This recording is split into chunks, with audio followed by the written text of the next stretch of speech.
ইফতারির আগে যে দোয়া ওইটা আল্লাহ ফিরায় না। ইফতারি করার আগ মুহূর্তে আমরা যে পেঁয়াজু, আলুর চপ, বেগুনি এই যে সাজায় রাখা হয় ডিজাইন করে, এইগুলো রেখে যখন দোয়া করেন এই দোয়াটা আল্লাহ শুনে খুব। আল্লাহ বলে, কিরে ফেরেশতারা, ঘটনা কি?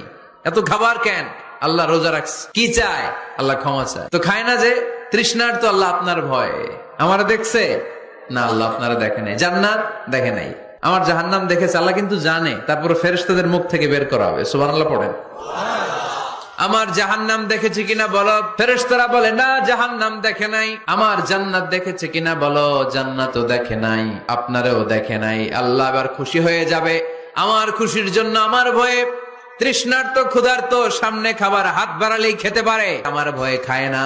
আমার ক্ষমা চায়, আমার কাছে ক্ষমা প্রার্থনা করে। এখন আমার বান্দা যা দোয়া করবে, বান্দার সব দোয়া আমি কবুল করে নেব।